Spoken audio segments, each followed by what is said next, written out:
Hello, everybody, and welcome to the Crypto Hipster Podcast. This is your host, Jamil Hassan, the Crypto Hipster, where I interview founders, entrepreneurs, executives, thought leaders, amazing people all around the world of crypto and blockchain. And today, you guessed it, I have another amazing guest. I have Catie Romero-Finger. She is the founder of Babs Labs. Catie, welcome to the show. Thank you, Jamil, for having me. You're very welcome. I'm glad you're here. I'm looking forward to the conversation. Um, Same. so let's kick things off and ask everybody the same question. I get amazing answers. The first question is this, is what is your background and is it a logical background for what you're doing now? It is and it isn't. So my background in terms of what I studied is I was a philosophy major in university and then did an MBA later in life, like 10 years after uni. But I actually read something somewhere that a high number of people in crypto actually studied philosophy.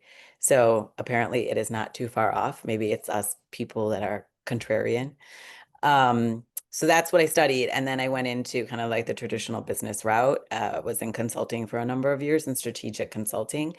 And then from that, was in sustainability, went into marketing for sustainability, like water and solar. And then moved into in 2019, was on a specific project that was around blockchain, but was talking about Corda, which was a private blockchain and took the job on because it was a bad job market and was basically paid in equity.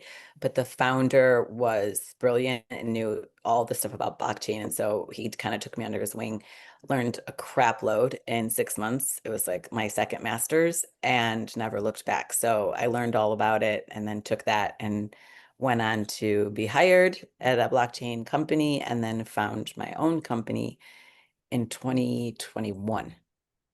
And here we are today. Got it. So I want to I want to find out why you think philosophy majors are successful in crypto. I want to hear your thoughts on it because I found that to me, I'm relying on some philosophy principles. I didn't study philosophy, but I rely on some philosophy principles. So I want to find out for you why you think that's true. For myself, I don't know if it's the case for other people, and for the where I play in crypto, which is kind of more in the use case side of crypto, so like DeFi, places where we know where it can be applicable. It's a kind of real world application of crypto or blockchain. I think it's the ability to question a lot. So it's kind of like, does this work? Doesn't work? Why? The logicness behind things, if that's a word. So just questioning, understanding if this makes sense, why it makes sense. Should we go with the grain? Should we question kind of um, the normal route and try and figure out a way around it? And then the other big thing is I feel that the philosophy made me do is really think about like institutions that are established, why they're established, and if they make sense for everyone. And crypto allows you to ask those same questions because there are a lot of projects that are really shitty and you wonder why they get money. And then there are projects that really could change the world and they're questioning kind of the status quo. So I feel like in that sense, it makes sense. It goes along with what I studied in terms of philosophy. Awesome. One of the things I learned the most important person in a room, you have a room of networking, is not the person with the biggest title, the biggest paycheck, or the biggest mouth. It's the person with the biggest ear. You Hmm. know, Good so listeners. Hmm. yeah. So Agree. that makes a lot of sense. Cool. So Babs Labs, what's it all about? What's your vision? What's your mission? What do you love about it?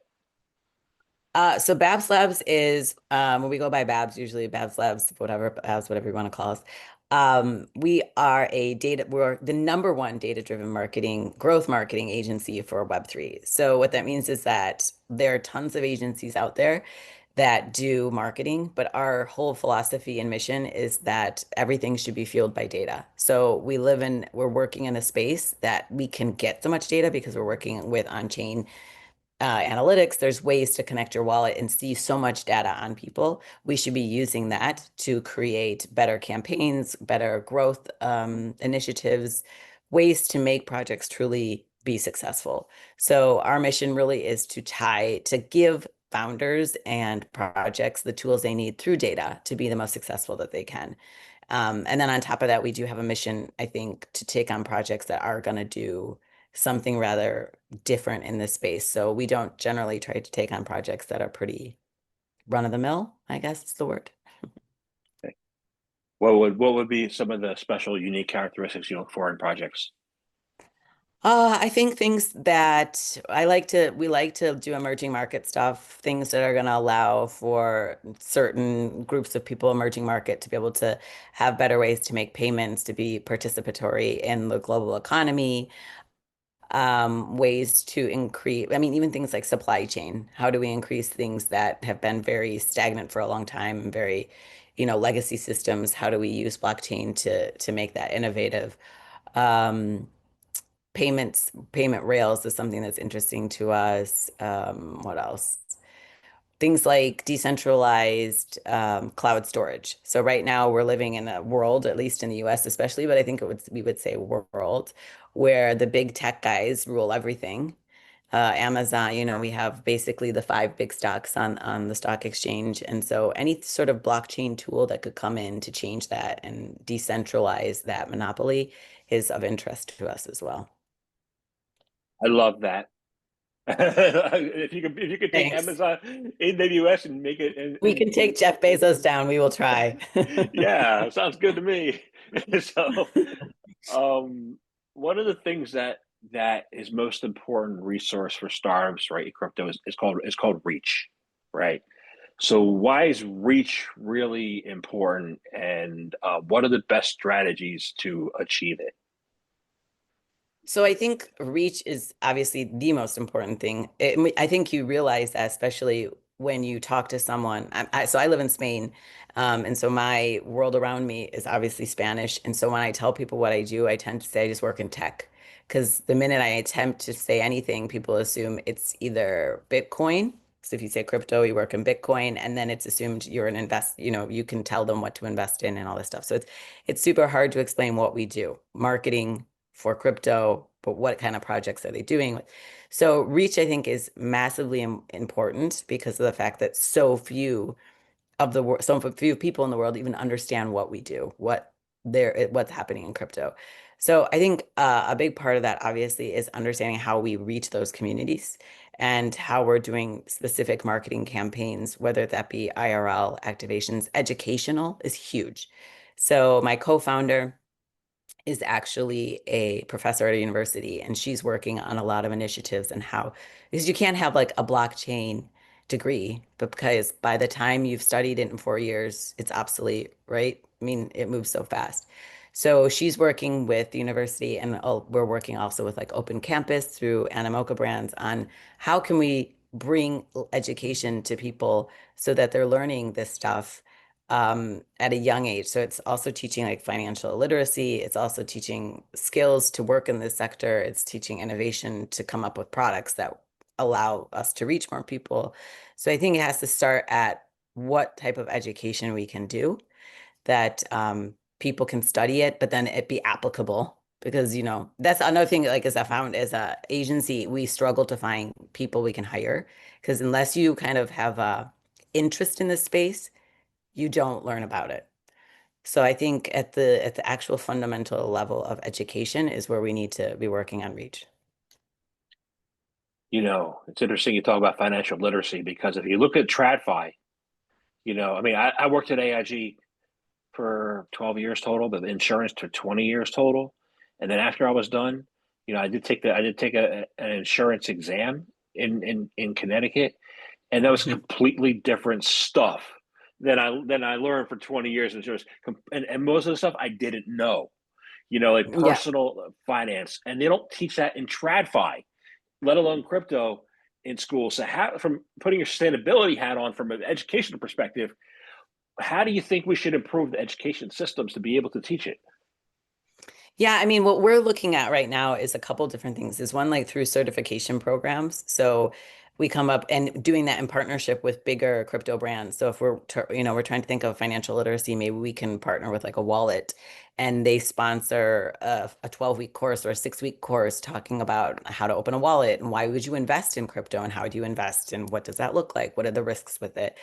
Another thing is doing like blockchain societies, at chapters at different schools, so people can come and ask questions around what blockchain is and the applicability of it. Because it's not just investment, it's also, if you're an engineer, how can blockchain be part of, how can you like embrace blockchain in your degree? So I think that's really important. And then doing like seminars and conferences at universities. So bringing important thought leaders that are at different bigger. I mean, I think I know that there's a lot of like Binance's, like Binance Academy, but it's more about bringing in-house and having like a panel of people up there talking about how do you learn these things and understand these things. We actually had a client, Ort, which is a decentralized AI product. And he is a professor, a master's professor at the University of what is it? Columbia University in New York. And he's been doing it for close to like 10 years. And he said that he was tapped to do the class on blockchain because he was the youngest professor on staff. They were like, learn about it and teach it. And his is the only class that has a waiting list for the last 10 years of people that want to take it. And he always fills it of like 100 people. So the interest is out there. We just have to figure out ways to implement it into curriculum, and also in more than just curriculum, but like ways that people can do something, go away, and then say, I have this, where can I work? Which is super important. Yeah. I was thinking about creating a history of crypto class, because I have written books out of like 373 of my podcasts so far. I've written books. So I had the history in documentation, so I could, you know, um, I just got to travel. And Yeah. so we'll see, so I think it's also important to collaborate. You mentioned it, collaboration, right? Why is a collaborative approach to PR, critical also for helping clients achieve their goals? Yeah, I mean, well, PR is huge. So we do PR, we do organic PR, and it's mostly, I would actually refer to it more as like thought leadership. Because I think that there are a lot of people in the space that have a lot of good things to say and interesting things to say, and it's more than shilling. It's like these people usually, when you're a founder, you've seen a lot of different things and you can share that with the world. Um, and it needs to be collaborative because you want to share it. So doing AMAs with other people, with other thought leaders, doing it with other projects, co-marketing is super important. More than anything, crypto needs to be a collaborative space, because especially when we see kind of a bear market, a lot of these products are very similar in nature. So the more collaborative we are, I think the more we can get ahead. So we can, whatever this person's product might do that's filling a tiny gap that yours doesn't, working together can get you there. And the same, I mean, when you're talking about like different services, PR is huge in that. People don't want to listen to someone in an echo chamber. They want to hear like a conversation more than a monologue.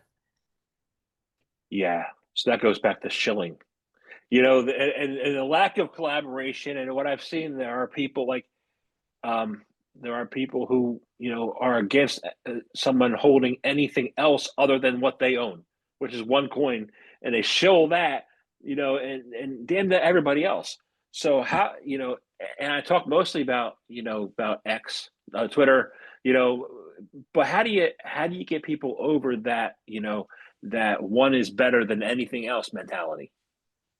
In terms of like channels, or what do you mean by one is better than anything else? Yeah, channels, shilling, combat. Like there's a lot of what's the word? Not silos, but like maximalization.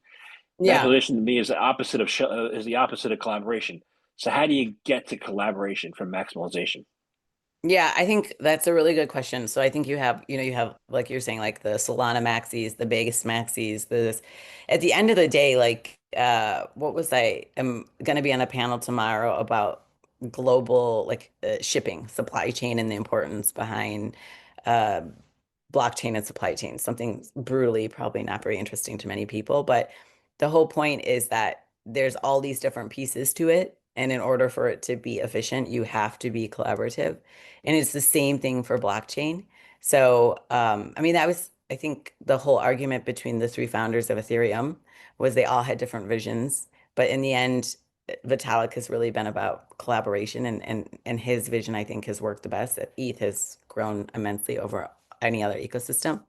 Um, But yeah, it's the only way. We're incubating a couple products right now with partners, and the only way for scale is collaboration. Like you cannot just go all in on one because there are only so many users, right? Like the market cap of crypto is still less than the entire market cap of like Apple.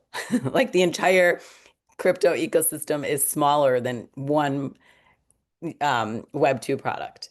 So if we don't collaborate, we won't move anywhere. And we've been at this for a while. So it's going to take a lot of collaboration. I didn't realize Apple was still bigger. So, Yeah, it's something in like the trillions, and I think the crypto market cap is not even close yet. okay. Well, I hope they get there soon. So, Yeah. but you said you mentioned a few things. You mentioned that you're going to be on a panel tomorrow, and that you were traveling on a panel recently. So, you are hooked into the event landscape. I'm not. You know, Mhm. last one I attended was the Litecoin Summit a year and a half ago. But what's the current state of the Web3 event landscape, and how has it evolved over the last few years? I think it depends on, yeah. So I think it's evolved quite well. What it's become is really side events. I mean, I'm here in Singapore at Token.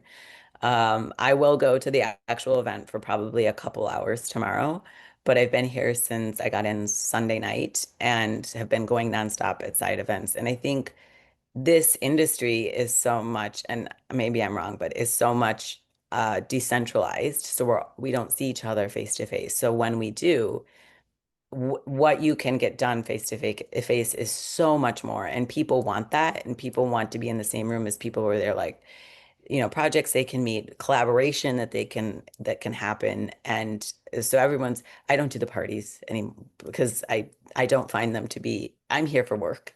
If I was younger, maybe I would go to the parties, but they're not of interest to me, so I don't do the parties. But I've heard they're fun. But the actual side events that are for networking and hearing panels and stuff like that are very fruitful.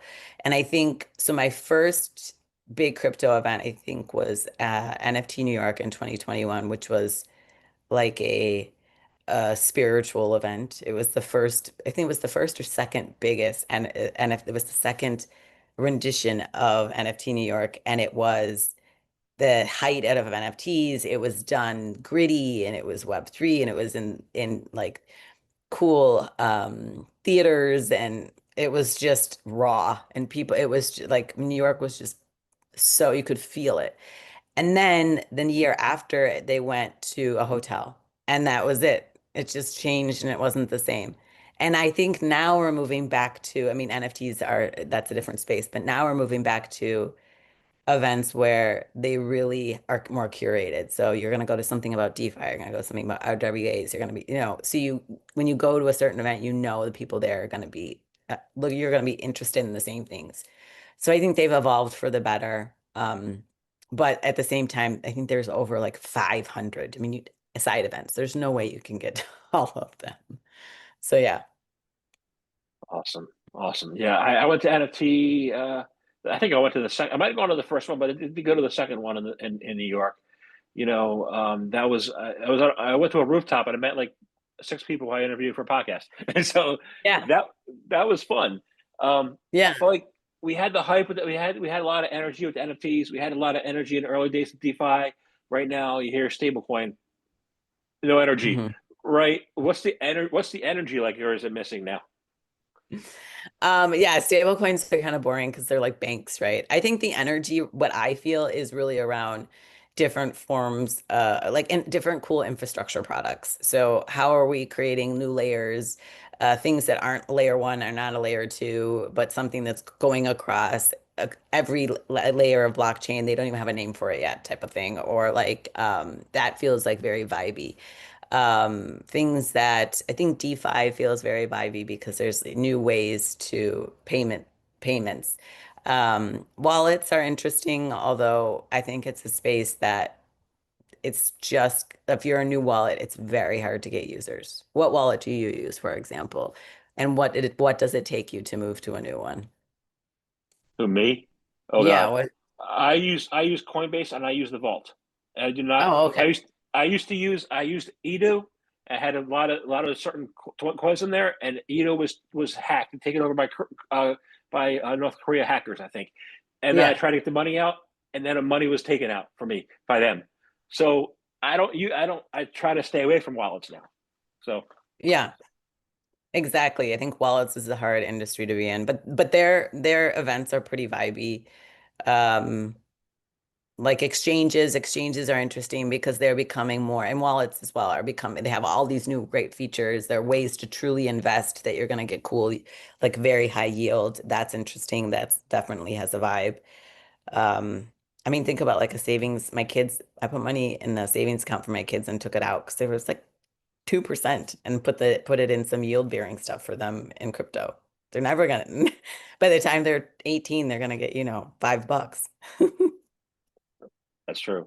So yeah, 'cause if the wallets are secure and safe for investors, then I'm all for them. Yeah. You know, but yeah. So and then I was a Celsius customer, so you know, Oh, there you go. Okay. so at the time I loved making 13% until they went bankrupt. You know, Yeah. so so Always a bit of a downside. yeah, that's no downside. But I'm glad there's energy. I'm glad there's innovation happening in that space, like you said. So that's pretty good. So I want to find out, from you, real Web3 adoption, not just stable coins, right? What are the keys to real Web3 adoption, and and you said it before, you said thought leadership. Why are thought leaders now more important than coders?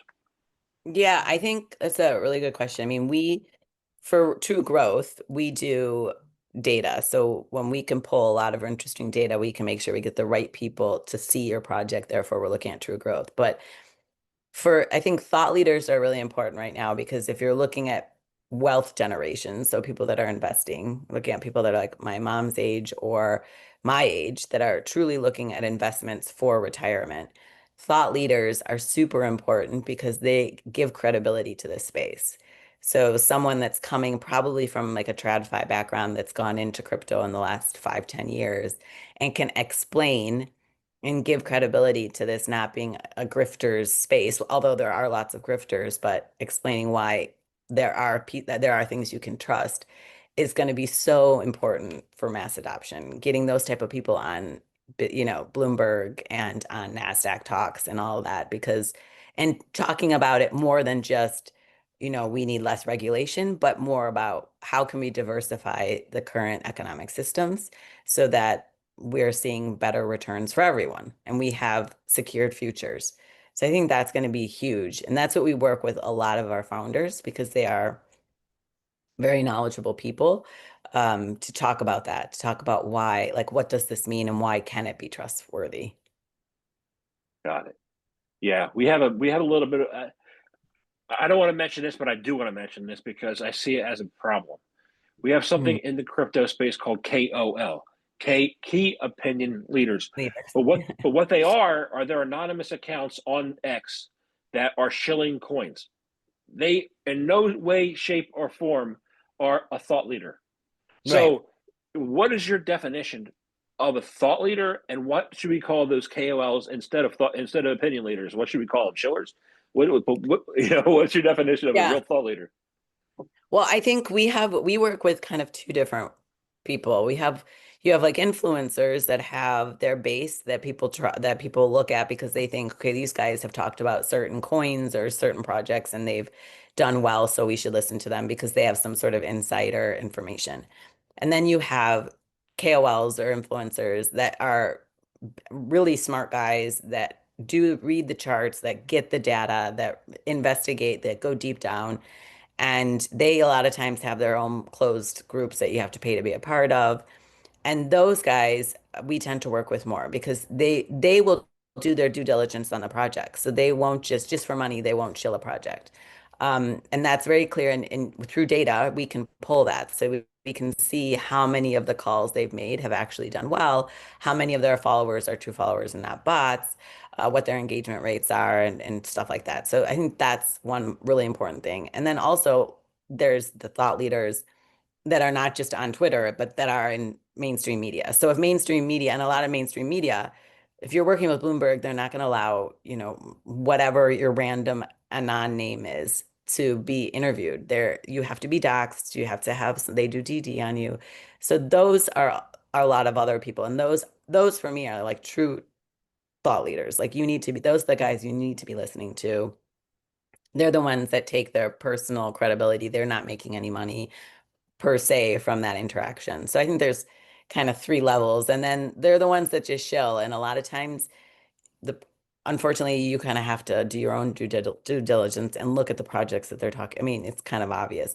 But I do think that more and more the industry is moving away from those type of people because people have really been burned and people lash out and they're like, people lose millions or thousands or whatever listening to some idiot that's been paid $1,000 to talk about a stupid coin. Yeah, I agree. So, Yeah. the real thought leaders. I would think, when you say Bloomberg, like I think we need more journalists. Mhm. I think they got a couple that are good, but I think you need Yeah. more, right? So how do you get them more people at that mainstream level to be able to talk about crypto favorably? How Yeah, do you bring how do I you agree with you there. I think we need more journalists and we need more credible news sources in the crypto industry. There aren't many. And some have gone to a lot up to like pay to play. So if you just pay them, they'll post your article. And so there's very few at this point that are completely organic. I think that is something that someone should invest in and start because people want to read a source where they can understand and trust it. But it's unfortunately, I think the industry is actually moving away from that. I know that I mean, news in general has become not a great area to be lately. Um, and I think that crypto news has been even worse. Like CoinDesk used to be a place where you could really trust, but I have heard from some other journalists that there is like pressure on the inside to just get stories out.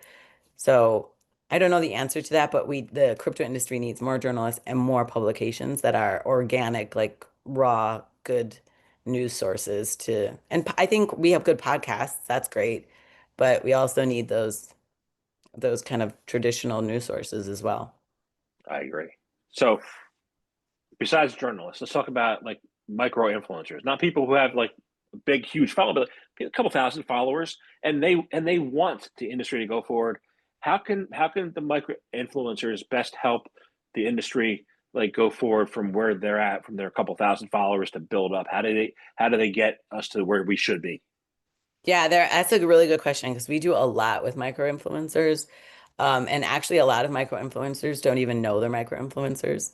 So, because they don't know their own data. We have guys, because we have these data tools that we're building, we can go in and we found, for example, a guy that I think he had like 4,000 followers and the wealth value. And this is people, when you attach your wallet to your Twitter, you don't always attach your wallet with the most money because you don't want it to get hacked. But we found one guy that had like 5,000 followers, and I think he had something like 19 million in wealth value of the. So, I mean, he had a ridiculous amount of people that were following him, were really good, influential people in Twitter and crypto. And he would retweet stuff for like 25 bucks. So I think what's great about micro influencers is that they've done a really good job of curating their communities and people really trust them because they're doing what they love and they're doing due diligence on projects and they're kind of keeping the crypto projects afloat. So my suggestion from an agency and from a project perspective is to definitely invest more in micro KOLs than in these big ones that are 100,000 followers or more. They're charging a grand or 20 grand for a post. Because I think it's going to be the micro influencers that are going to push projects forward for sure. And they should probably look at uh, finding ways to find out their value, their community value, because that would allow them to scale and probably make more money because they can demand better prices for the community that they've built. But micro KOLs is definitely the new wave over tier ones. Got it. So I think I didn't read it in depth. I didn't memorize. Like was I think I saw this in passing. I think I saw where A16Z was going to focus now on micro influencers, and I Okay. wanted to see why they see that would be beneficial. Interesting. Well, I can tell you why. I think because it's like having a VIP or an alpha community. So when you have a community that's 1,000 people, but it's just 1,000 people, but they're not curated and there for a specific reason, they're not going to be as valuable to you. But if you have a community that's 300 and they're all there for whatever it might be, they're all there because they love this one brand. When the brand launches a new purse or a new shoe or whatever, they're going to buy it because that they're there for that. So for us, that's what we see as well. They have taken great care in keeping that narrative tight and keeping it honest and true. And the people there know that what they're there for, and they're there for that. So I definitely agree with that. I definitely agree that micro KOLs are going to be the new wave, or they are already the new wave. But it's interesting. I'll have to look that up about A16Z. I think it was them. I'm not 100% certain, but I think it was them. That's why it caught my eye for a minute when I was looking at other stuff. But I was like, oh Yeah. wow, okay. So, and then I did want to like one of the areas I think I expanded to recently myself, that has been a hot topic area for influence in this space is YouTube. We had a lot of creators get banned from YouTube, but then I think Donald Trump just won $25 million in a lawsuit against YouTube, or something like that. But how do you see YouTube as useful for micro influencers going forward? How do you see that space, that being as a tool or not? I think it's really good for traders.